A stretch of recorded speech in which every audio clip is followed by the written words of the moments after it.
बेटी तो पराई होती है। Emotional story. एक शहर में अनिल नाम का एक इंसान रहता था। अनिल एक कपड़ों की दुकान पर काम करता था। उसकी बहुत साल पहले शादी हो गई थी।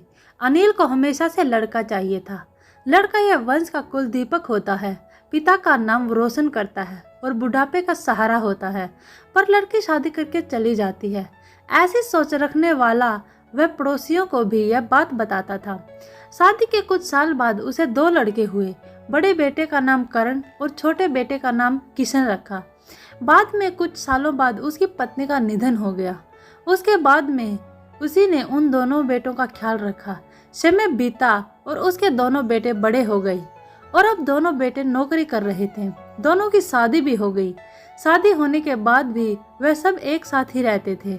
कुछ साल एक साथ खुशी में गए, लेकिन बाद में दोनों भाई एक दूसरे के साथ झगड़ा करने लगे। दोनों बहुओं में छोटी छोटी बातों पर मतभेद होने लगी। यह सब देखकर अनिल को बहुत बुरा लगता था। अब दोनों ने अलग अलग रहने का निर्णय लिया और वह अलग हो गए। फिर पिताजी का ख्याल कौन रखेगा, ऐसा सवाल निर्माण हुआ। दोनों बेटे एक एक महीना संभाल लेंगे, ऐसा तय किया। अनिल एक बेटे के साथ 1 महीने के लिए रहने लगा, फिर दूसरे बेटे के पास 1 महीना, ऐसे उसका बंटवारा हुआ। पर जैसे जैसे वक्त बीतता गया वैसे वैसे बहुओं और बेटुओं में अनिल को लेकर झगड़ा होने लगा। दोनों बेटों के घर में झगड़े का कारण अनिल रहने लगा। यह बात अनिल को अच्छे से समझ आई थी। अब अनिल को पुरानी यादें याद आने लगी थी।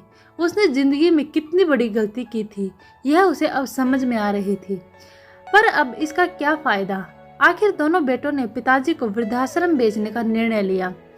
एक दिन दोनों ही पिताजी को लेकर वृद्धाश्रम में गए। वहां जाने पर सभी औपचारिकता पूरी करने के पिताजी को मिलकर वह दोनों अपने अपने घर वापस चले गए। बेटे घर जाने के बाद अनिल बहुत रोने लगा। उसके बाद वृद्धाश्रम के कई लोगों ने उसे समझाया, पर वह बहुत दुखी हो गया था।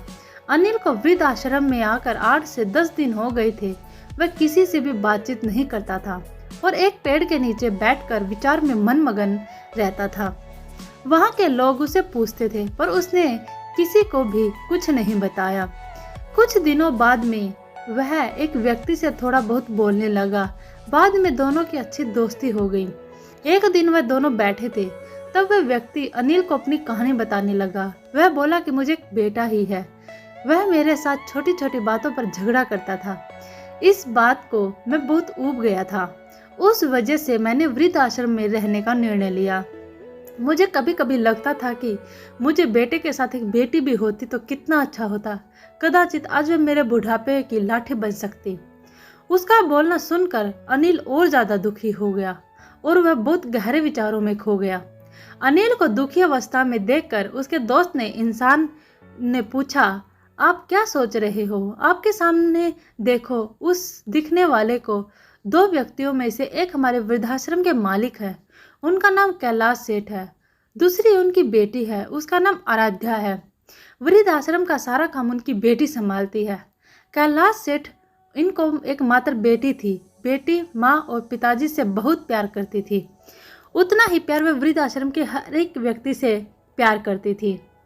अनिल सिर्फ उसकी तरफ देखते ही रह गया और उसका मन और भी ज्यादा दुखी होने लगा। रात होने लगी थी। हर एक वृद्ध अपने अपने रूम में जाने लगे। अनिल भी उसके रूम में जाता है। रात का खाना जल्दी खाकर सब लोग सो जाते हैं। अनिल को उसका भूतकाल याद आता है। अनिल की शादी होने के बाद उसे पहली बेटी हुई थी। उस वक्त उसे बहुत गुस्सा आ गया था। पत्नी के मना करने के बाद भी गुस्से में उसने बेटी को उठाया और दूर जाकर उसे वहां छोड़ आया। पर अब पश्चाताप करने के सिवाय रास्ता भी नहीं था। अनिल को रात भर नींद नहीं आई। दूसरे दिन वृद्धाश्रम में एक छोटा सा प्रोग्राम था। हर एक जन जल्दी उठता है और अपने अपने काम में लग जाते हैं। दोपहर को सब लोग हॉल में एकत्रित हुए। कैलाश सेठ और आराध्या भी आए। वहां पर प्रोग्राम चालू था। तब कैलाश सेठ का ध्यान 2-3 बार अनिल की तरफ गया। अनिल उनको बहुत उदास बैठा हुआ दिखा। उनको लगता है कि शायद उसकी तबीयत अच्छी नहीं होगी। प्रोग्राम खत्म होने के बाद वे अनिल से बातें करने के लिए उसके पास जाते हैं। वे अनिल को दुखी होने का कारण पूछते हैं। तभी अनिल बहुत रोने लगता है। और थोड़ी देर बाद वह अपनी पूरी कहानी उनको बताता है कि मुझे भी पहली बेटी हुई थी, पर मुझे बेटी नहीं चाहिए थी, इसलिए मैं गुस्से में आकर उसे छोड़कर आया। आज जब मैंने आपको आपकी बेटी के साथ देखा तो तभी मुझे समझ आया कि बेटी कितना प्यार करती है। मेरी बेटी भी मेरे साथ होती तो मुझे यहाँ वृद्धाश्रम में रहना नहीं पड़ता। मेरे दोनों बेटों ने मुझे दुख के सिवा कुछ भी नहीं दिया। मैंने किए हुए पापों की सजा आज मैं भुगत रहा हूँ। अनिल की सब बातें सुनकर कैलाश सेठ को मन में बहुत दुख हो रहा था।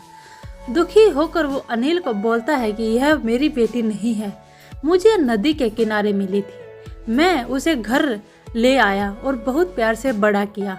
मैं और मेरी पत्नी उससे बहुत प्यार करते हैं और वह हम दोनों से भी उतना ही प्यार करती है। पूरी कहानी सुनने के बाद अनिल बोलता है कि मैंने मेरी बेटी को भी नदी के किनारे मंदिर के पास छोड़ा था। यह सुनकर कैलाश सेठ को थोड़ा सा गुस्सा आया और वह वहां से निकलने ही वाला थे कि तभी उसी वक्त वह अनिल को पूछते हैं, आपकी बेटी का बर्थ मार्क वगैरह आप बता सकती हो क्या? अनिल ने तुरंत जवाब दिया, हाँ बता सकता हूँ। उसके बाएं हाथ पर और पैर पर एक एक उंगली ज़्यादा थी। यह जवाब सुनकर कैलाश सेठ को विश्वास होता है कि आराध्या उसी की ही बेटी है। यह सब सुनकर कैलाश सेठ वहां से चला जाता है।